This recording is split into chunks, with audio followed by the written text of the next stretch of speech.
น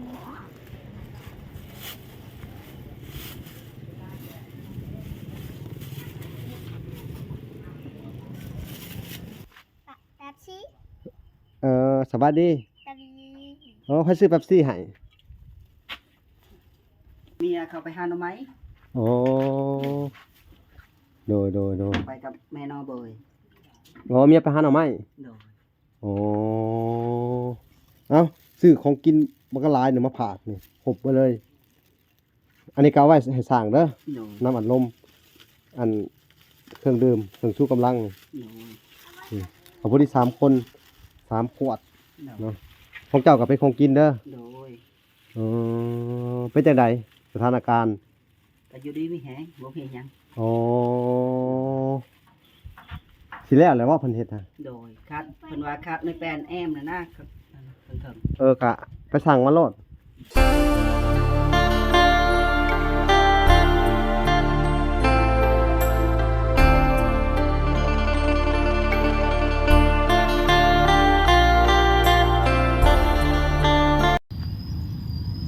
กับสบายที่พ่อแม่พี่น้องเบิดสู่ผู้สู่คนเนาะก็ยินดีเข้าสู่ช่อง YouTube เบาละสายบุญคุณธรรมคือเก่าเส้นเก่าเส้นเคยพี่น้องเอ้ยเนาะทักทายสบายดี FC ทางฝั่งไทยและ FC ทางฝั่งลาวและ FC ทั้งต่างประเทศนำเด้อพี่น้องเอ้ยเนาะที่รับชมเบาละอยู่เนาะเอากับสบายดีพ่อๆแม่ๆเนาะอยู่ทางเมืองนอกเมืองนาที่รับชมเบาละเนาะโอเคมื้อนี้ก็มาพบพ่อกับช่อง YouTube เบาละคือเก่าเส้นเก่าเส้นเคยพี่น้องเอ้ยเนาะ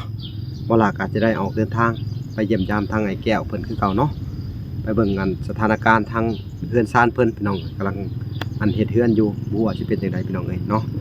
เวลาก็จะได้ไปติดตามอันและเบิ่งการอันเฮ็ดเฮือนของสร้างพี่น้องเอ้ยหลังจากที่ว่าเพิ่นก็โทรมาอันเกี่ยวกับไม้แน่แล้วก็เกี่ยวกับทางสร้างอันไม้เพิ่นก็อยากได้เงินค่าไม้แน่แล้วก็ไม้ก็บ่พออีหยังแน่พี่น้องหลายอย่างอยู่พี่น้องเอ้ยเวลาก็จะได้ไปสั่งไม้แล้วก็จะได้ไปอันติดตามเบิ้งแหละพี่น้องเอ้ยหลังจากที่ว่าอันบ่ได้ไปอันโดนเติบเนาะที่ว่ากับเฮากลับลงมาเฮาก็บ่ได้ขึ้นไป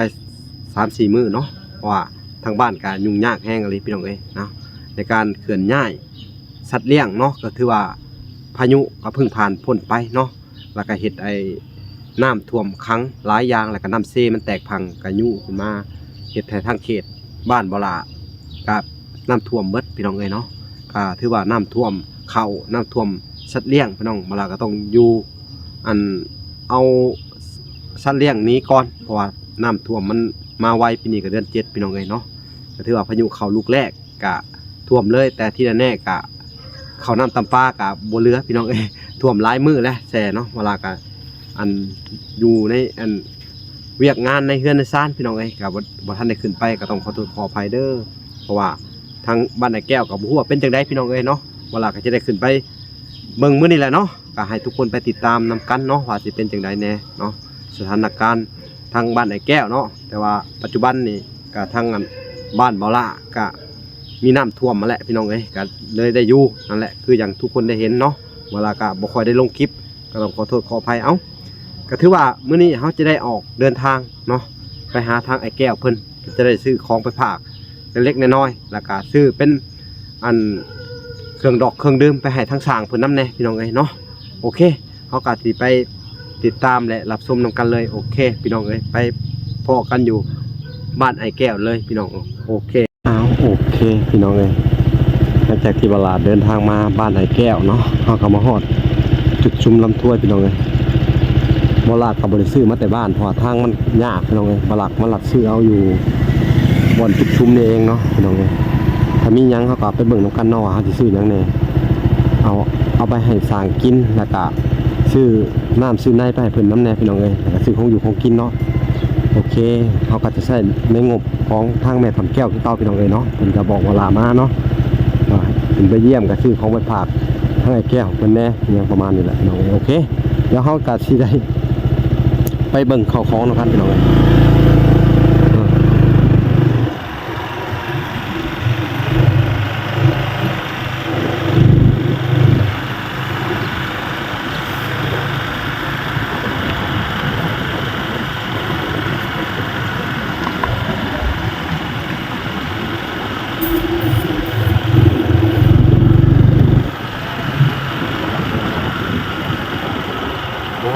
ยังไงครับ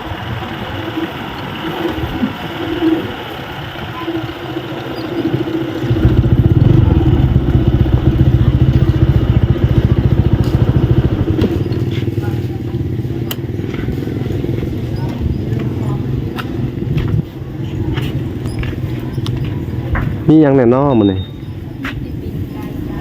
มีแต่ปิ้งไก่หมดแป้งพี่น้องเลยมันอยู่นี่กับบ่มีหยังหลายพี่น้องหัวจะเอาหยังแน่ปิ้งไก่หมักแป้งแล้วเขาจะไปหลอกเบิ่งแล้วอีกบอลนึงพี่น้อง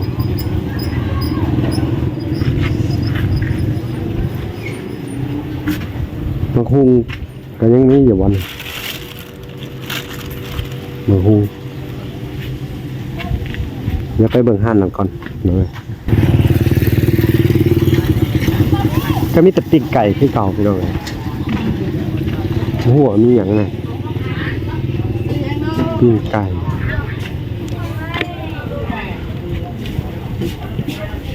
อะไรไม่ใช่คือหาคือเห็นหนา กับเมื่อบ้านอันนี้ปิ้งเท่าไหรเนี่ย อีกซิ ปิ้งซิป แม่ อืมอันนั้นมันมีเนื้อมันอยู่บ่สุกแล้วบ่เนื้อนี่อันนี้โครงกระดูกป่ะ แม่ เอาตัวนี้ก่อนปิ้งซิปนี่อันมันแป้งกับถุงใหญ่เติมเนาะเอามาแป้ง2 ถุง เก้าตอนนี้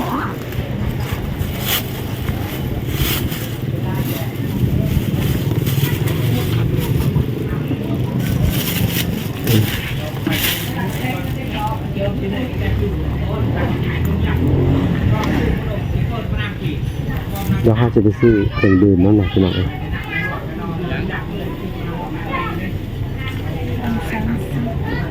อืม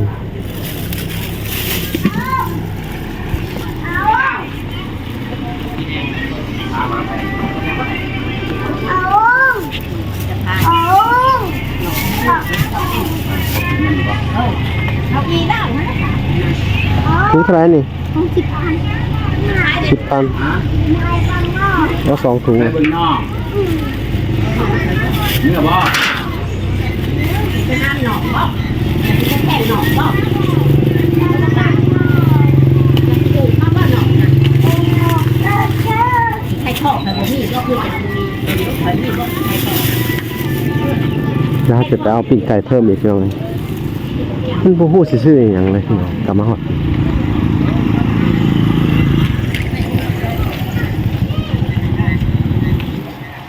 จะไปเอาปิ้งซีนมันต่อเอาปิ้งเลยนี่กับเบิดอยู่ประมาณ40,000แหละครับ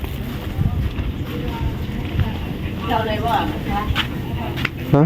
เอาตัวหนึงเอาปิ้งไก่นี่อันนี้เอาเนื้อมัน เอา นี่ใส่ถุงเลยพี่เกิดนี่ใส่รวมกันตัวนี้ เอาตัวนี้บ่ อืม เรียกได้เนี่ยที่พวกเราเออ น้อย เรียกเลย น้อยนึง เอานี่ดี50ตัวนี้นะครับเดี๋ยวเวลาก็จะซื้อเป็นน้ำใช่ไหม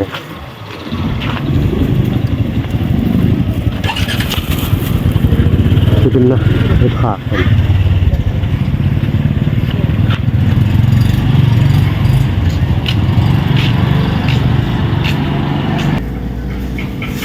ก็จะให้ทั้งใหญ่ๆเป็นเอาหายเนาะเอาM100ก็ได้ อันน้ำบ่ M100 เอ็มลอย นี่บอก อันนี้บ่ เอา3 ขวด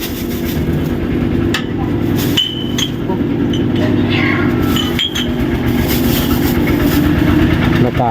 น้อง อันหยัง เอาสปอนเซอร์น้ำหนึ่ง3 ขวด ตัวนี้บ่ เออ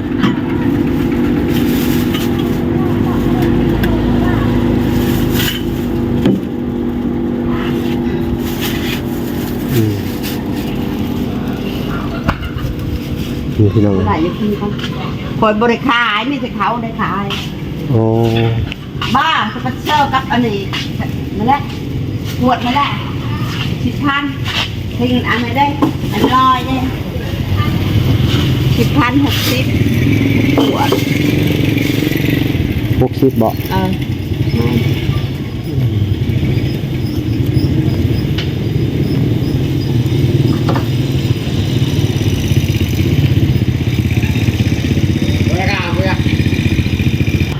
โอเคพี่น้องเลย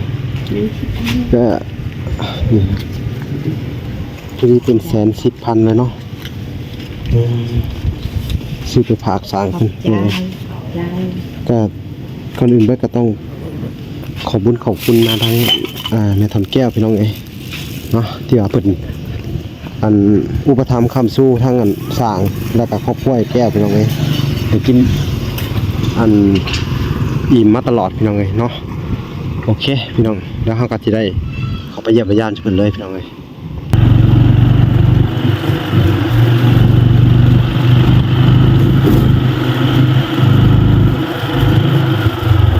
ทางกันเลยหลังจากฝนตกมันเป็นต้มเพราะมันแห้งขึ้นมามันกลับเป็นรูดตัดไปทีละพี่น้องเป็นกระตุกกระติดพี่น้องในทาง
สวัส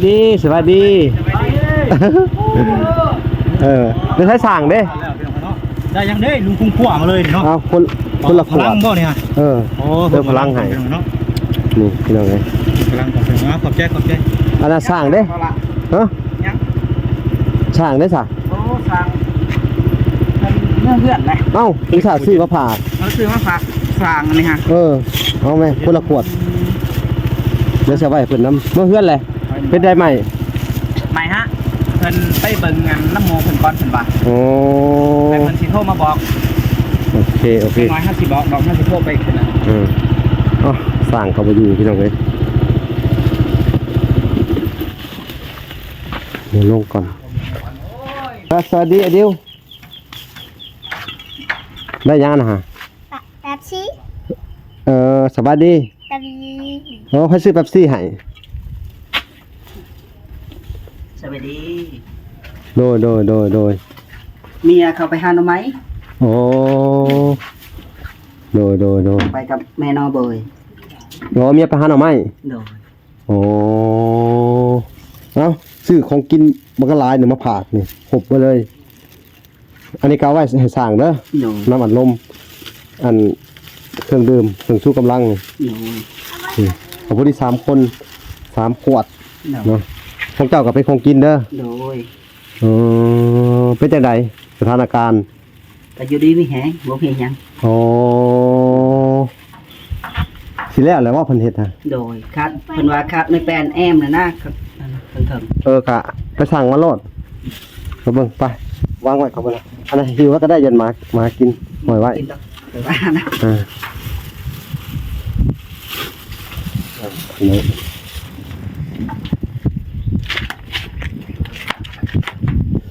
โอ้เพิ่นเฮ็ดแล้วเลยเนาะแท่งเลยเนาะ โดย โอ้เพิ่นก็เฮ็ดงามอยู่นี่หว่าเนาะ โดย เฮ็ดงามแล้วไว้เติบบันได แม่แอมตัวนี้ ฮะมันขาดจักแผ่นอันนี้30 แผ่นยังบ่พอเลยแม่นบ่ โดยบ่พอ อ๋อ แล้วคนนั้นคนกระเป๋าใส่นี่แน่มึงบอก คนนี้ แอมนี่ตัวนั้นเพิ่นพังนี่บ่แม่นเพิ่นแอมเด้อแอมแล้ว แม่นเลย แม่น อ๋อ ต้นน่ะเพิ่นก็ใส่งามอะเนาะให้มันอัดเนาะได้ใช้เพิ่นแก้หลังคาอยู่เนาะ โดย นี่ มีตัวนี้แหละเพิ่นถามสิกันหรือบ่กันนะเนาะ กั้นนั่นแหละ กัน ก็เราไปสั่งมาอยู่ โดยแม่น เพิ่นบอกจักแผ่นนะ13แผ่น 13หรือ14นี่แหละเขาก็ลืมแล้วประมาณนั้นแหละอันนี้คนสิใส่ข้างบนอีกนะเห็นบ่ ใส่จักแผ่น ประมาณ3แผ่นบ่กันอีก อันนี้30แผ่นนั่นบ่ โดยคือบ่เรือได้ตัวไหน30แผ่น โอ้เอาเบิ่งก่อนพี่น้องเอ้ยเดินทางมาฮอดของผู้ที่เถียงพี่เลยพี่น้องเอ้ยอันน่ะแผ่นเรียบนี่มันบ่พอแม่นบ่ โดย ถ้าเกิดอันน่ะเฮาก็ต้องสั่งมาเพิ่มนี่พี่น้องเอ้ย แม่น แป้นนี่ใส่แป้นหลายหรือพี่น้องเอ้ยเนาะ ประมาณจัก2แผ่นแล้วว่าเพิ่นบอกอ่ะสิบ่พออีก2แผ่นของเก่าเฮาก็มีอีกเด้ 100กว่าแผ่นเป็นแอมสุดยอดเลยพี่น้องเอ้ยอันน่ะจะบอกสั่งคือไปแก้แล้วบ่ ตัวใด ตัวเทิงฮะบ่มีแต่ว่าเอา แม่น เอาแผ่นลบมันขึ้นอีก โดย ชัว บ่เพิ่นพาได้ขึ้นไปบ่ ยัง เอาโอเคเดี๋ยวสิได้บอกเพิ่นเพราะมันหัวบ่ได้นี่ก็มันหัวเนาะ โดยเพิ่นว่าหายังมาปิดอ่ะนะแม่น มีแต่ว่าให้มันอันน่ะเอาน่ะเอาปั่นลมอ่ะเอาขึ้นอีกบ่ให้พ้นสาดมาตามร่องอันนั้นน่ะให้เพิ่นขยับปั่นลมขึ้นไปอีกนิดนึง โดย ให้มันเกยปั่นลมไปนะ โดย หรือเพิ่นมีวิธีใดก็สิคุยกับเพิ่นเนาะ โดย แต่ว่าไปเบิ่แล้วสร้างเนาะ แม่นเพิ่นบ่มีเวียกเฮ็ดเด้ อืม แม่น นี่พี่น้องเอ้ยแล้วครึ่งหนึงแหละเนาะ โดย คือว่าเขาว่าสิมาส่งอันแม่บันไดบ่ แม่น ไม่ใช่คือว่าเราว่ามีแม่บันไดพร้อมบ่แต่บ่มีแม่บันไดบ่ บ่มีนะ อืมเลือดแผ่นแล้วว่ามีแม่บันไดนำ ตอนนั้นกี่มีนั่นน่ะ แม่บันไดก็เอามาเลยบ่ อันได้2อันน่ะแม่นบ่ตอนนั้นบ่ เดี๋ยวถามเพิ่นเบิ่งก่อน ก็แม่นก็ไปประกบตัวนี้นั่นน่ะ สิให้เพิ่นเอาให้เอาเพิ่นเอาแม่บันไดมานำวันนี้เนาะ แม่นแต่ไม้18นี่ห้องน้ำได้ตัวนี้ เนาะ อันนี้ไม้18นี่ของห้องน้ำนี่ซื้อเมื่อวานนี่ บอกพรว่าสั่งมา โดย ไผสิเฮ็ดห้องน้ำสร้างบ่เลย ก็คอยนี่ก็ยังบ่รับทราบเด้อตัวนี้โดย พี่น้องอันนี้มันอัดไปสิเนาะ โดย นี่พี่น้องเอ้ยก็มีแต่ถ้าสร้างมาก่อนว่าเพิ่นสิได้ต่ออีกพี่น้องเอ้ย แต่ว่าเพิ่นว่าให้ทามาให้เจ้าโทรไปหาสร้างเด้อว่ะให้เจ้ามาเพิ่นบอกจังซี่ แม่น เราจะกุยเวียกอีหยังจักอย่างนั่นแหละแม่น ก็ดี ในเรื่องท่วมดินนี่ก็เจ้าว่ามีรถอันนั้นนะ ดุด แม่น ดุด โดย โอ้ เขาสิดันเอาดินนั่นนะจากข้างล่างดินมาท่วมนี่เขาว่าเดี๋ยวทาเวลาก่อนก็จะเว้าได้กันก็เจ้ามาถาม2 ก็ต้อง โน เพราะว่า อันนี้ดินจากนู่นแทบต้นไม้นี่ ดุดขึ้นมาก็สิให้มันเพียงพี่เลยแม่นบ่ แม่น แต่บ่ฮู้ราคาเท่าใดต้องถามราคาก่อนเนาะ ก็อันนั้นล่ะเขาว่าทำรอเวลาก่อนมาว่ะอยู่ราคาค่อยก็บ่ได้ตกลงกันกับเขาน่ะนะ โดนแล้วก็ต้องเบิ่งงบก่อนงบประมาณต้องถามผู้ใหญ่เพิ่นเบิ่งอีกทีนึง โดย นั่นเพิ่นบ่ โดย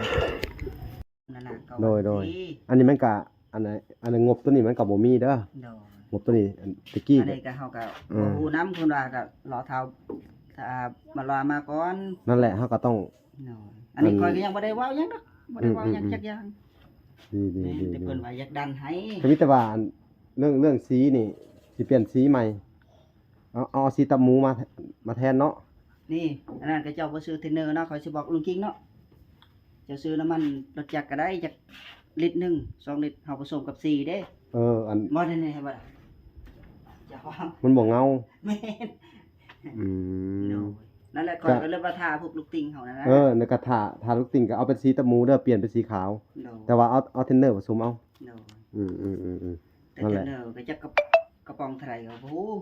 ก็ซื้อเอาน้ำมันจักกับน้ำมันจักกวดอันนี้ก็เลิกเกลือแล้ว มันเป็นอันที่จริงมันเป็นน้ำมันอันกระส่วนเลยก็ใส่อันเนี้ย เนาะ แต่เก่าหรือแต่ว่าออทินเนอร์อันนี้มันดีกว่า เทนเนอร์เลย อืม นั่นแหละข่อยก็บ่เลยทาเจ้ามาก่อนให้เจ้าเบิ่งนำ เออนั่นแหละ ทาโพสิทีฟจังได๋จะว่าขี้ลายอีกคนแล้วบ่ทาเนาะ ดี ก็เว้าเรื่องจริงนี่เนาะ แม่น เบิ่ง แหละ นี่ แม่นแหละ เพราะว่ามัน เดี๋ยวสิเปลี่ยนเป็นสีตับหมู เนาะ เปลี่ยนเป็นสีอันน่ะไม่อัดเด้ เนาะ เนาะ ก็เลยค่อยทาเจ้ามากันแรกสร้างว่าคือบ่งามแท้ว่ะไฟเบิ่งว่าขี้ลายได้ว่าสิ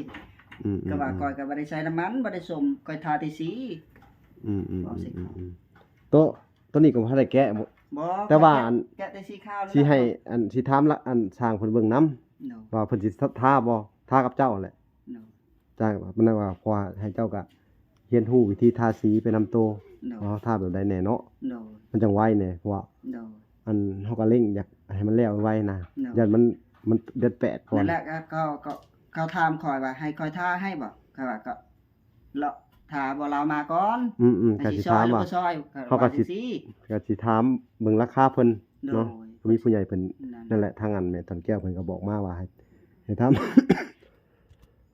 ก็มีแต่ว่าอัน เนาะ สิให้เพิ่นอันท่าแหละ แต่ว่าถามราคาก่อนบ่ฮู้ว่าเพิ่นจะเอาเท่าใดนะ โดย เพราะว่าราคาอันจ้างสร้างมันก็ยังบ่ฮู้ โดย ว่าเพิ่นสิเอาเท่าใดเนาะ โดย ท่านี่ก็บ่เกินมื้อเดียวบ่เลยใด ก็ว่าบ่เกินมื้อเดียวให้มันแล้วอ่ะ ๆหมดเลยนะ โดยนั่นแหละ แต่เรื่องราคาเฮาก็บ่ฮู้คือกันข่อยก็บ่ได้ตกลงกับเขามีแต่เขาถามข่อยนะอยากให้ข่อยทาบ่วะ โดยเดี๋ยวสิพาไปซื้อข้าวนํซื้อ มีแล้ว ไผซื้อมา บ่พอ อ๋อ เนาะ ซื้อแล้วเนาะก็ดีใจ ประมาณกิโลละ50 โอ้ก็คือว่าบ่ทันได้มีข้าว ว่าก็ว่าเรื่องจริงเนาะมันมีแล้วบ่พอ เครื่องอันน่ะเครื่องครัวเด้มีหยังแหน่ ก็ยังขาดพวก ขาดหยังแหน่ แป้งนัวเกลือย่างต่างๆเฮากินนั่นแหละ เกลือนี่ก็ยังขาดเกลือนี่ แม่น โอ้ แต่พวกเขามีครบแล้ว โอเคเดี๋ยวเฮาไปซื้อสีจะหน่อยนี่ เนาะ โอเคซื้อสีแล้วก็ซื้ออันของใส่ในครัวเรือนเลยเด้อ โดย เนาะอันนั้นก็บ่ล่ะลงมากับเจ้าก็ฮู้อยู่บ่ว่าบ่ล่ะเป็นไดทางบ้านน่ะเป็นได ก็เทินว่าเขาเว้าสัญญาเจ้าก็บอกว่าเอาน้ำเงินน้ำบ่สัญญาเด้อซื้อก็ได้ว่าคือให้ก็บอกเขาเนาะก็ว่าตามนั่นแหละตามปกติ อัน แม่น อันบ่สัญญาออกก่อนบ่เลือกเพิ่นมีงบ พ่อนี่ทางบ่พรเป็นผู้ซื้อให้ คือว่าเพิ่นมีงบออกก่อนแล้วเฮาก็จะได้แทนเพิ่นสมมุตินะ ก็ลองถามเบิ่งเพิ่นว่าจังได๋เนาะ เพิ่นซื้อให้ก่อน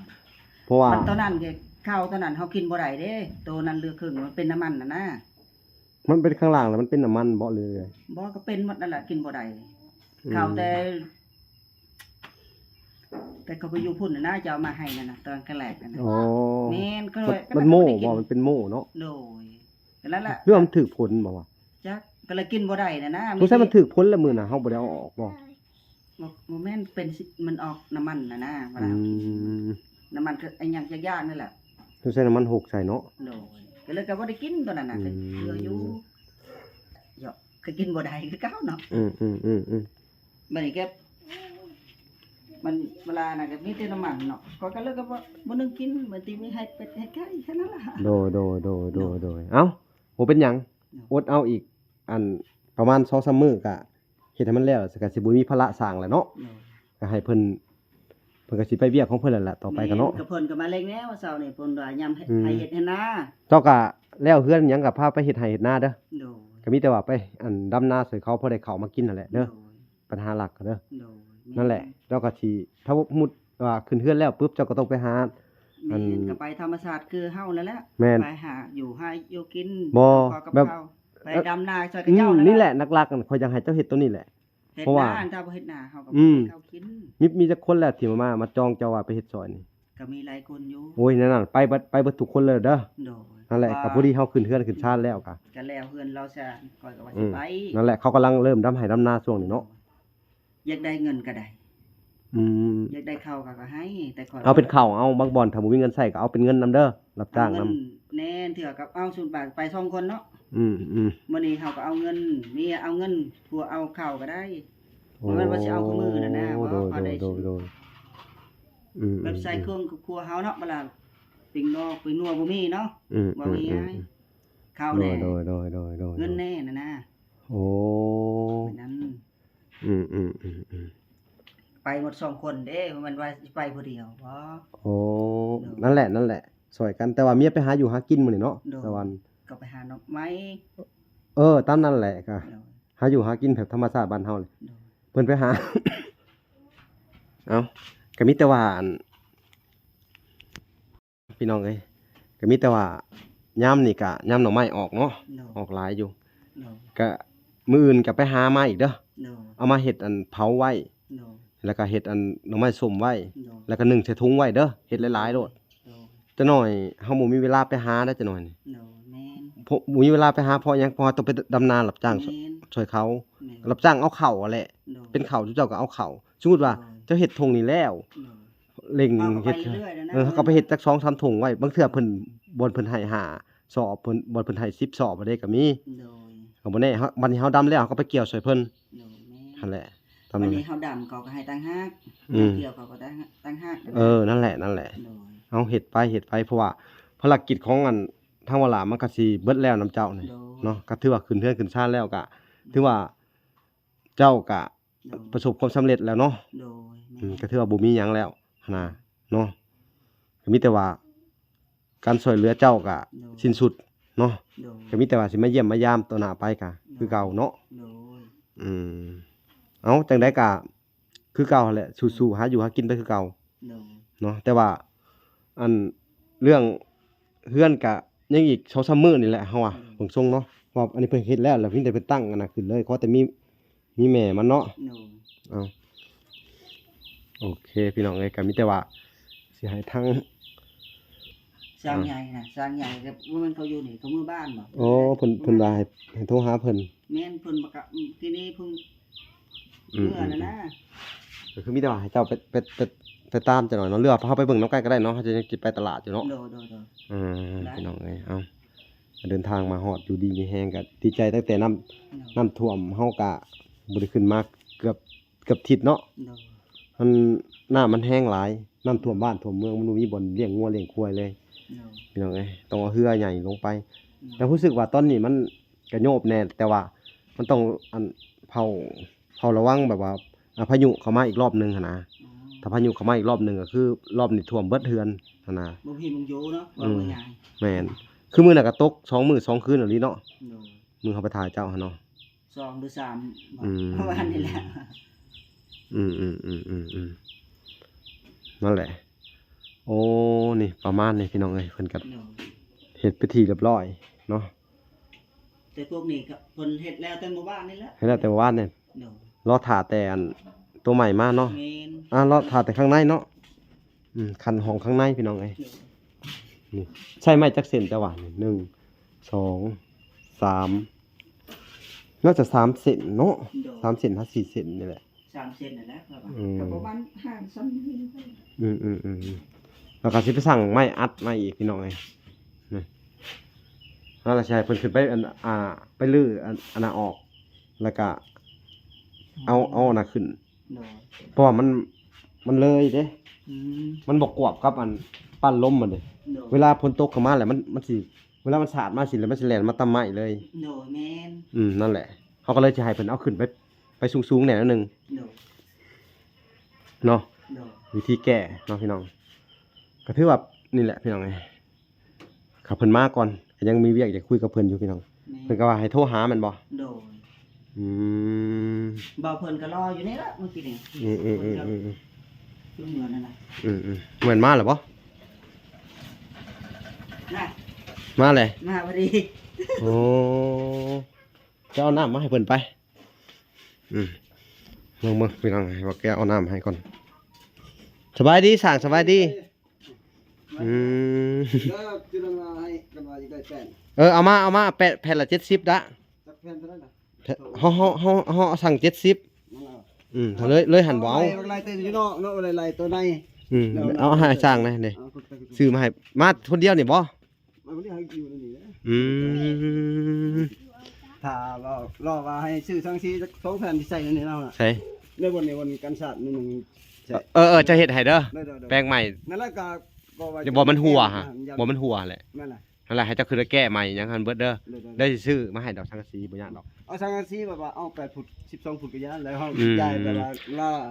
สมมุติว่าอันแผ่นตัวที่มันเหลือนี่แก้ได้บ่เอา ได้เอาตัวนี้ก็ได้ ให้เจ้าไปแก้มันงามๆเลยไม่ใช่ตัวที่มันเหลือหั่นนี่ใช่คือว่าแผ่นบ่ก็ยาวปานใดเลยไปบอกกัน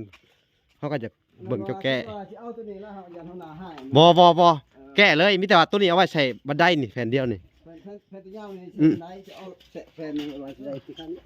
ให้เจ้าขึ้นไปแก้ใช้หลังคาเด้อเอาตัวนี้แหละเพราะว่าเฮาต้องจะเป็นต้องซื้อต่อไปเพราะมันมีอยู่แล้วเฮาต้องเอามาใช้ประโยชน์ให้เบิดนั่นแหละเนาะ ไปสิเอาตัวนี้อยู่หักว่าต้องถามหัวหน้าก่อนน่ะ นั่นแหละตามนั่นแหละสร้างก็มีแต่ว่า แล้วก็ใส่เพชรมาอัดบ่พอยังแผ่นนึง อันนี้ไม้นี่เพิ่นมาส่งจักโตนะไม้นี่เพิ่นเอามาจักโตเพิ่นว่า13โตบ่ 11 11โต11โต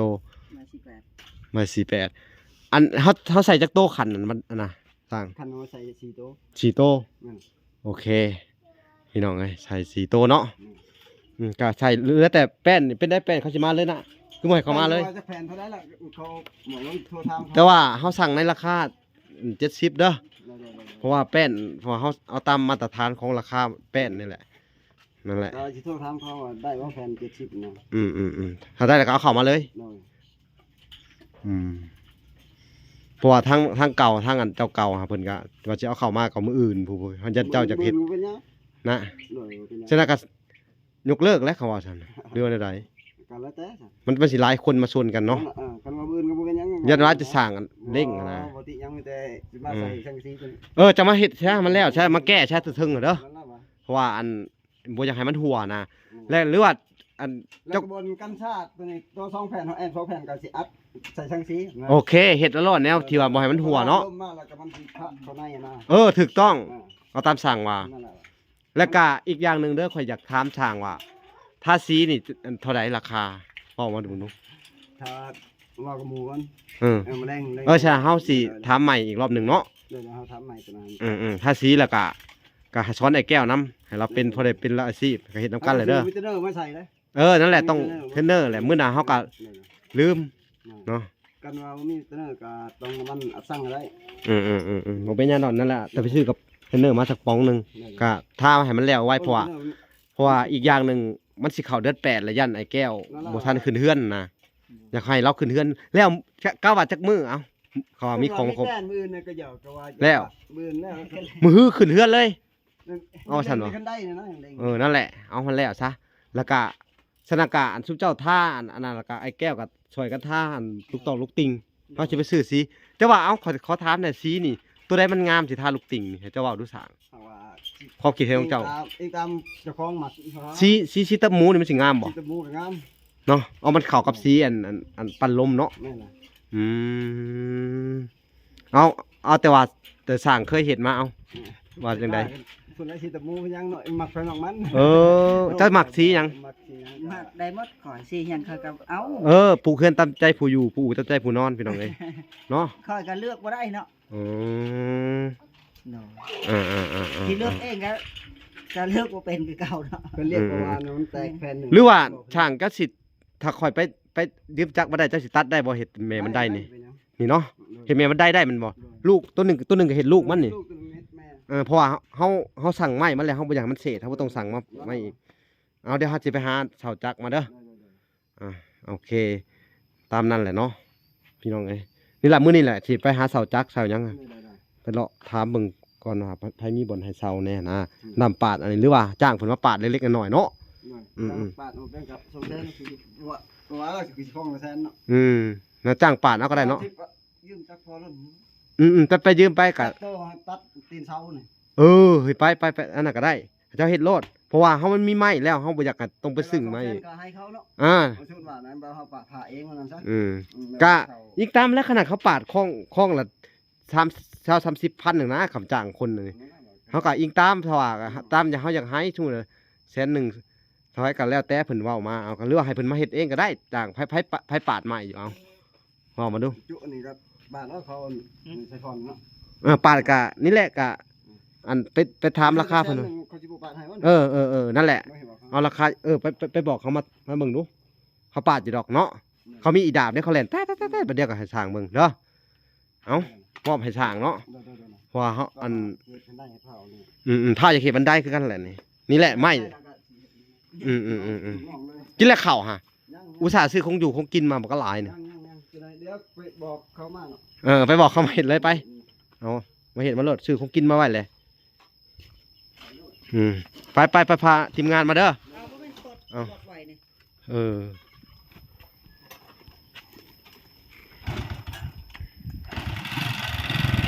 เอาโอเคพี่น้องเอ้ย